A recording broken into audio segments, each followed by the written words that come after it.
America के समुद्र में बसा हुआ एक द्वीप है जिसे ब्रुक हेवन के नाम से जाना जाता है। जाना इसलिए भी जाता है क्योंकि कुछ सालों पहले वहाँ कुछ ऐसा हुआ जो पूरी दुनिया के लिए खबर बन गई।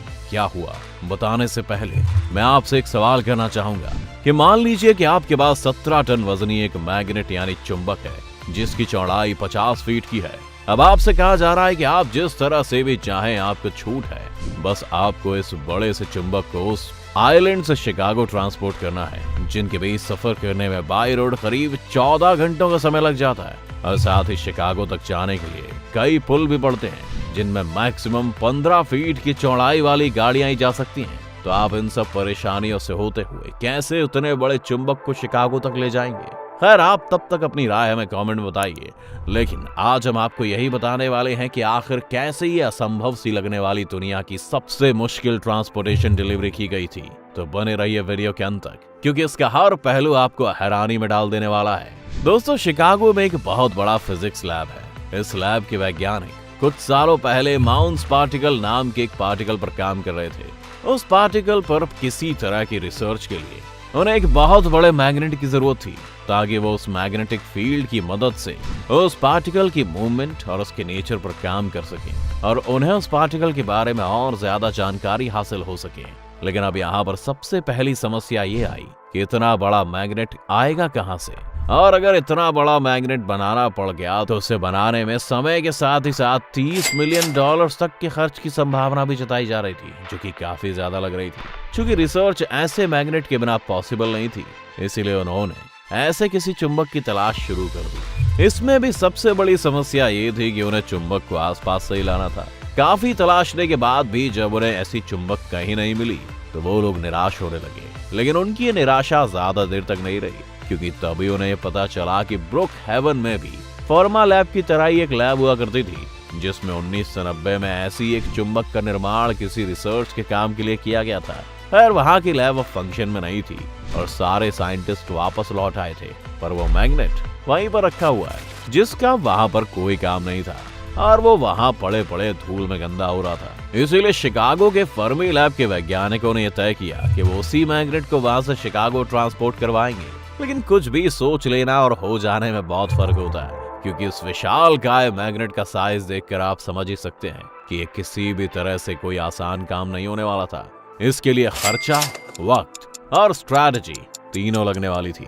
हालांकि इसके बाद जब ये तय कर ही लिया गया कि इस मैग्नेट को अब ब्रुक हेवन से शिकागो ले जाना है, तो बड़ी बड़ी ट्रांसपोर्टेशन कंपनियों से भी बातचीत होने लगी। फर्मी लैब के वैज्ञानिकों ने ये डील रखी थी कि $30 मिलियन से कम के खर्च में अगर कोई भी इस मैग्नेट को डिलीवर कर देगा तो ये टेंडर उसी का होगा। ये ट्रांसपोर्टेशन इतना मुश्किल था कि अमेरिका की दो सबसे बड़ी कंपनीज फेडेक्स और टीपीएस ने भी इस मैग्नेट को डिलीवर करने से अपने हाथ खड़े कर दिए थे, क्योंकि बात सिर्फ ट्रैवल और व्हीकल की नहीं थी, बल्कि ये भी ध्यान रखना था कि उस मैग्नेट का कोई भी कॉइल जरा सा भी अपनी जगह से मूव ना हो, वरना फिर वो पूरी तरह से खराब हो जाएगा और सारी मेहनत बेकार चली जाएगी। अब जब दो सबसे बड़ी कंपनियों ने मना कर दिया तो ऐसे में उन साइंटिस्ट ने इसे खुद वहां से ट्रांसपोर्ट करवाने के बारे में सोचा।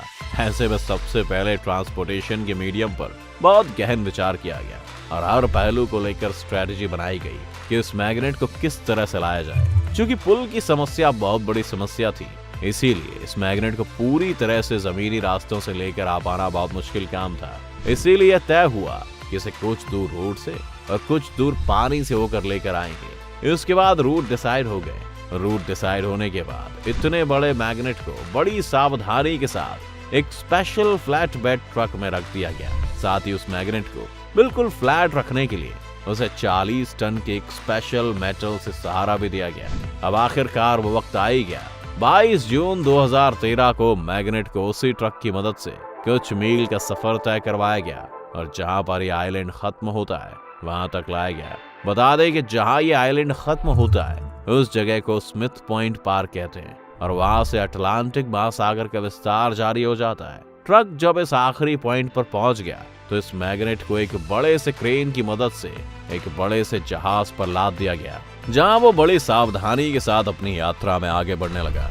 शिप ईस्ट कोस्ट के समुद्री रास्तों से होते हुए फ्लोरिडा को छूता हुआ पहले मिसिसिपी, इलिनॉयस और फिर जे प्लानर्स नदी के रास्ते से गुजरते हुए आगे बढ़ता गया। इसके बाद एक बार फिर से जमीनी रास्तों पर सफर करना था। अब तक जुलाई का आखिरी समय आ चुका था। मैग्नेट को एक बार फिर से शिप से उठाकर उसी तरह के ट्रक पर रखा गया जिस पर पहले उसे रखकर लाया गया था। इसके बाद की दूरी बहुत ज्यादा नहीं थी, कुछ ही मील की दूरी बाकी थी, लेकिन कुछ मील की दूरी तय करने में करीब 2 दिन का समय लग गया। इस वक्त वो ट्रक असल में कछुए की चाल का एग्जाम्पल सेट कर रहे थे। शायद अगर किसी कछुए को उस ट्रक के साथ रेस में छोड़ देते तो मुमकिन था कि वो कछुआ रेस जीत जाता। फिर जो भी हुआ, कुल मिलाकर 2 दिन की वापस से ट्रक यात्रा की मदद से इस मैग्नेट को उसके डेस्टिनेशन पॉइंट तक पहुंचा दिया गया। और अब अगर बात खर्चे की करें तो उसमें बहुत से पैसे बच गए। इसके साथ ही साथ जब ये ट्रांसपोर्टेशन शुरू हुई थी तो इस बात का अंदाजा लगाया जा रहा था कि इसे शिकागो में पहुंचने में 90 दिन लग जाएंगे, लेकिन उसमें भी कमी हो गई और मात्र 35 दिनों में ही ये हैरान कर देने वाली डिलीवरी कंप्लीट हो गई। डिलीवरी के कंप्लीट होने के बाद 3000 लोगों ने एक साथ पार्टी की और इस जश्न को मनाया कि उन्होंने दुनिया की सबसे मुश्किल डिलीवरी को पूरा कर दिखाया।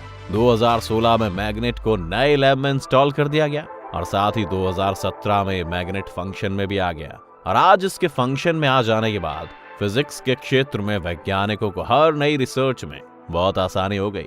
इसलिए आज इस लैब को दुनिया भर के वैज्ञानिकों के लिए खोल दिया गया है, जहां वो अपने हिसाब से अपनी रिसर्च को पूरा कर सकते हैं। दोस्तों, आपने देखा कि कैसे वैज्ञानिकों की एक पूरी टीम ने मिलकर दुनिया के सबसे मुश्किल सामान की डिलीवरी करवा दी। और इस डिलीवरी की इंपॉर्टेंस इसीलिए ज्यादा है क्योंकि आज ये हमारे विज्ञान के लिए एक वरदान साबित हुई है। इस कहानी से हम ये सीख सकते हैं कि मुश्किलें कितनी भी हों, पर कभी हार नहीं माननी चाहिए।